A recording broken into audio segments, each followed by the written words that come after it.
नमस्कार, मैं हूं केशव तिवारी और अलग अंदाज में रहती हैं खबरें हमारी। प्रदेश के अंदर भारतीय जनता पार्टी और कांग्रेस दोनों पार्टियां चुनावी मोड़ में आ चुकी हैं।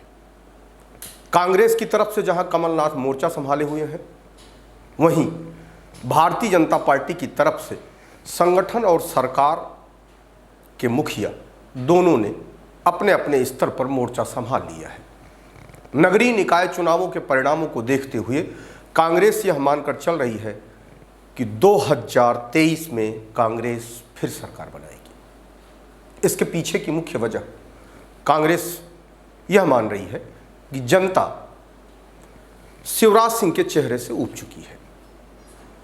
यदि सरकारी योजनाओं की बात करें तो भाजपा की कोई भी योजना आम जनता नकार नहीं सकती, या यूं कहें कि सारी योजनाएं जनता को कहीं ना कहीं पसंद है।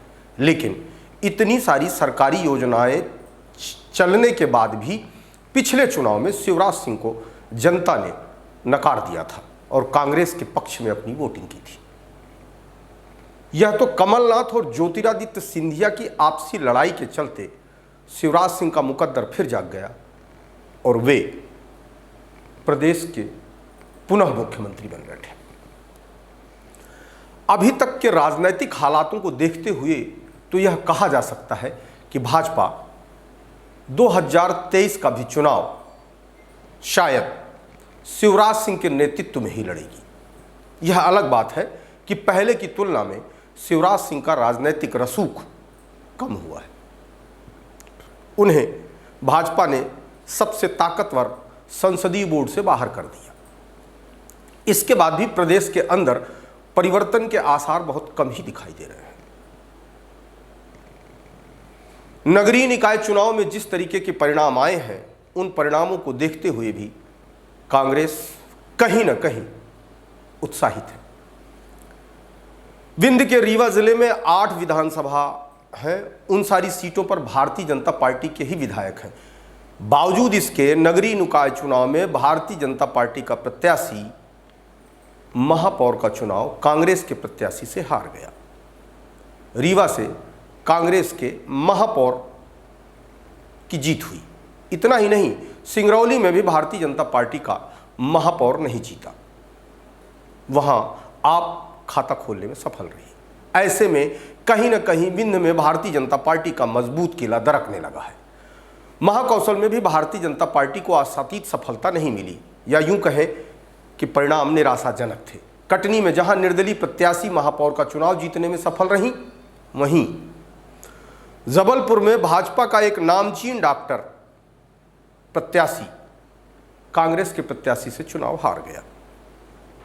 भाजपा के गढ़ ग्वालियर में भी भारतीय जनता पार्टी तमाम रसूखदार नेताओं के होने के बाद भी अपना किला नहीं बचा पाई।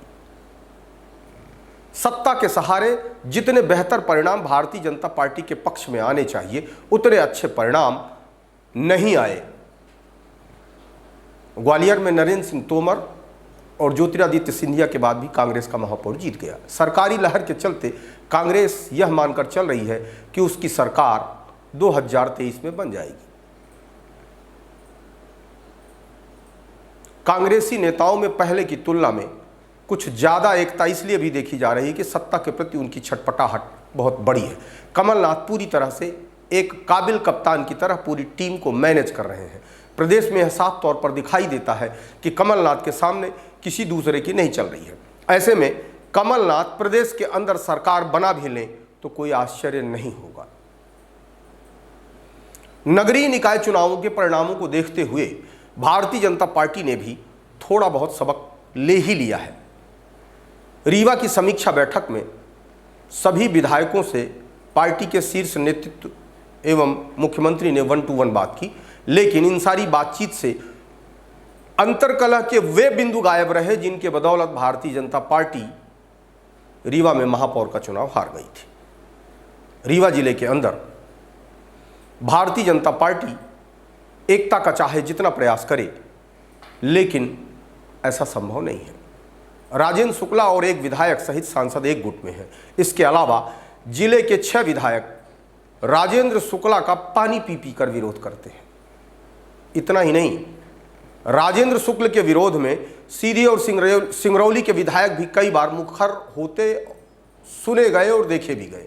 ऐसे में विंध्य क्षेत्र के अंदर भारतीय जनता पार्टी अपनी पुरानी कामयाबी को दोहरा पाएगी, इसमें संशय है। अगर समय रहते भारतीय जनता पार्टी के शीर्ष नेतृत्व ने विंध्य के अंतर्कलह को दुरुस्त करने का काम नहीं किया तो बहुत कुछ संभावना है कि भारतीय जनता पार्टी अपना पुराना प्रदर्शन दोहरा ले, मुश्किल होगा। यदि ऐसा नहीं हुआ, यदि पार्टी ने अंतर्कलह को नहीं सुधारा तो पार्टी को इसका खामियाजा भुगतना पड़ेगा। हालांकि भाजपा के प्रदेश अध्यक्ष बी.डी. शर्मा विंध्य के दौरे पर आए हैं, लेकिन संगठनात्मक दृष्टिकोण से वह कितनी कसावट ला पाएंगे यह तो आने वाला समय ही बताएगा। वैसे भी इस बार के चुनाव में भारतीय जनता पार्टी के अंदर पहले की तुलना में ज़्यादा रस्साकसी होगी, क्योंकि इस बार ज्योतिरादित्य सिंधिया भी अपने समर्थकों के लिए टिकट मांगेंगे और ज्योतिरादित्य सिंधिया उनके लिए लॉबिंग भी करेंगे, अड़ेंगे भी। ऐसे में भारतीय जनता पार्टी समर्थित लोग या तो किसी दूसरे दल में जाकर टिकट मांगेंगे या भाजपा में ही रहकर ज्योतिरादित्य सिंधिया के समर्थकों को हराने का प्रयास करेंगे। ऐसे में भारतीय जनता पार्टी के लिए 2023 की डगर इतनी आसान नहीं है। संगठन मजबूत होने के दावों के बाद भी भारतीय जनता पार्टी नगरीय निकाय चुनावों में आशातीत प्रदर्शन नहीं कर पाई। ऐसे में यह कहा जा सकता है कि यदि प्रत्याशी चयन में चूक हुई तो मजबूत संगठन भी भारतीय जनता पार्टी के प्रत्याशियों को चुनाव नहीं जिता पाएगा।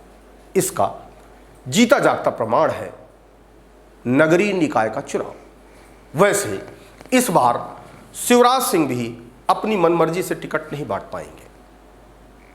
टिकट वितरण में जिस तरीके की धमा चौकड़ी या रस्साकसी होगी उसे देखते हुए यह कहा जा सकता है कि इस बार भारतीय जनता पार्टी के लिए सत्ता के सिंहासन तक पहुंचना पहले की तरह आसान नहीं है। आपको हमारी खबरें कैसे लगती हैं? आप हमारे कमेंट बॉक्स में आके कमेंट कर सकते हैं, लाइक कर सकते हैं, शेयर कर सकते हैं और यदि हमारी खबरें अच्छी लगती हैं तो आप विशाल खबर चैनल को सब्सक्राइब जरूर करिए।